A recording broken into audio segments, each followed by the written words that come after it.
সৌহার্দ্যপূর্ণ পরিবেশে এই খেলাটা অনুষ্ঠিত হয়েছে। খেলাধুলার মাধ্যমে সুন্দর শরীর গঠন হয়, সুন্দর মন তৈরি হয়। সুন্দর শরীর, সুন্দর মন নিয়ে একটি সুন্দর সমাজ এবং রাষ্ট্র গঠন করা যায়। আমি আশা করব এই খেলা দেখে অত্র এলাকার সকল যুব সম্প্রদায় মাদক ছেড়ে এবং মোবাইল অ্যাডিকশন থেকে ফিরে এসে খেলাধুলার মাধ্যমে সুন্দর জীবন গঠন করবে, এই প্রত্যাশা আমি সকলের কাছে রাখছি। রাজশাহী বিভাগের মধ্যে ক্রিকেটের প্রথম আলিঙ্গঞ্জে সাংবাদিকরাও ক্রিকেট খেলতে পারে। তো উনি চলে গেছেন আমাদের মাঠ থেকে। আমরা রাজশাহীতে গিয়েও আমরা চাঁপাইনবাবগঞ্জের রাজশাহী বিভাগকে হারিয়েছিলাম এবং রাজশাহীতে গিয়ে মাত্র 4 রানে হেরেছিলাম।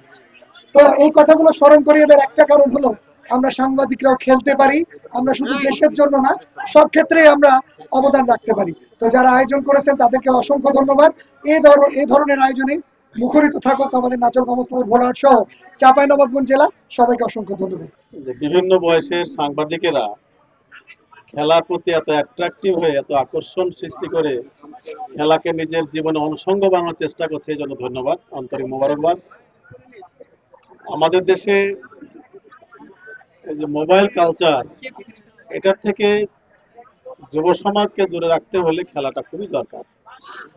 আমাদের দেশে কৃষক, শিশু, যুবক সবাই মোবাইল আসক্ত হয়ে যাচ্ছে। এই জন্য এখান থেকে আমাদেরকে খেলাটাকে যদি আমরা আরো বেশি রুট লেভেলে ছড়াতে পারি। সাংবাদিকেরা খেলাধুলা করে জাতীয় পর্যায়ে টিমে অংশগ্রহণ করার ইচ্ছা নাই, কিন্তু সাংবাদিকদের মাধ্যমে খেলাকে জনসচেতনতার অংশ হিসেবে এটা প্রয়োগ করার জন্য যে চেষ্টা, এটা আমি সাধুবাদ জানাই। সকাল থেকে সন্ধ্যা অবধি এবং গভীর রাত পর্যন্ত অনেক সময়তে নির্ঘুম রাত আমরা কাটাই, বিশেষ করে এই সংবাদের পিছনে ছুটতে গিয়ে।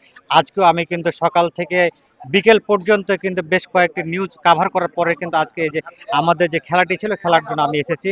এবং আজকে যে চমৎকার একটি ম্যাচ আমরা উপভোগ করছি, বিশেষ করে নাচল গোমস্তাপুর এবং ভোলাহাটের সাংবাদিকরা খুবই আন্তরিক আমাদের শিবগঞ্জ উপজেলা টিমকে তারা আমন্ত্রণ জানিয়েছিলেন। আমরা আজকে এখানে খেলতে এসেছি এবং উভয়ের মধ্যে যে একটা সম্প্রীতি এবং বন্ধন, সে সেতু বন্ধন তৈরি হচ্ছে আমাদের সাংবাদিকদের মাধ্যমে। এবং আমরা যে আজকে পরস্পর আসলে পরিচিত হচ্ছি এবং একে অপরের মধ্যে যে আমরা মানে বিশেষ করে মত বিনিময় করতে পারছি, আমাদের নিউজ রিলেটেড সবকিছু আমরা ডিসকাস করতে পারছি।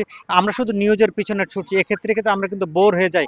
আজকে আমরা আসছি, খেলাধুলা করছি এবং এনজয় করছি, খুব ভালো লাগছে। গোমস্তাপুর, নাচল ও ভোলাহাট উপজেলার গণমাধ্যম কর্মীদের নিয়ে প্রীতি ক্রিকেট টুর্নামেন্টের যে আয়োজন করা হয়েছে রহনপুরে বেসরকারি উচ্চ বিদ্যালয়ের মাঠে, একজন গণমাধ্যম কর্মী হিসেবে আমি এই আয়োজনকে স্বাগত জানাচ্ছি এবং বিশেষ করে যারা এই আয়োজনের সঙ্গে সম্পৃক্ত তাদেরকে ধন্যবাদ এবং কৃতজ্ঞতা জানাচ্ছি। আমরা গণমাধ্যম কর্মীরা সাধারণত ব্যস্ততার মধ্যেই দিন কাটাই, আমাদের আনন্দ বিনোদনের সুযোগ খুব কম। যে আজকে আমাদের এই গণমাধ্যম কর্মীরা একটু সময় করে নিয়েছে, তাদের একটু রিক্রিয়েশনের জন্য যে এই আয়োজন, এটাকে আমরা স্বাগত জানাচ্ছি। এবং শরীরচর্চার পাশাপাশি এবং আনন্দ বিনোদনের একটা অংশ হিসেবে এই ক্রিকেট টুর্নামেন্ট সবসময় যেন চলতে থাকে, এই আহ্বান জানাচ্ছি আয়োজকদের এবং এই টুর্নামেন্টের উত্তরোত্তর সাফল্য কামনা করছি। আজকের এই প্রীতি ক্রিকেট ম্যাচ গমস্তাপুর, নাচল, ভোলাহাট, এনজিবি ক্রিকেট একাদশ আর শিবগঞ্জ ক্রিকেট একাদশের মধ্যে প্রীতি ক্রিকেট ম্যাচের এই সুন্দর আয়োজন রহনপুর আহমদী বেগম সরকারি উচ্চ বিদ্যালয় মাঠে হচ্ছে, যেখানে সকলেই সাংবাদিক বৃন্দরা তাদের কলম যুদ্ধের পাশাপাশি নিজস্ব দায়িত্বের পাশাপাশি খেলাধুলার সাথে নিজেকে সম্পৃক্ত করেছে এবং 4টি উপজেলা একসঙ্গে সম্মিলিতভাবে যে আজকের এই প্রীতি ক্রিকেট ম্যাচে খেলছে, এতে করে কিন্তু সৌহার্দ্য সম্প্রীতির জায়গাটি কিন্তু সুদৃঢ় হচ্ছে। এই খেলাধুলার মধ্য দিয়ে শরীর মন সকলেই ভালো থাকে, আর এই খেলাধুলার মধ্য দিয়ে অন্যকে আকৃষ্ট করা যায়।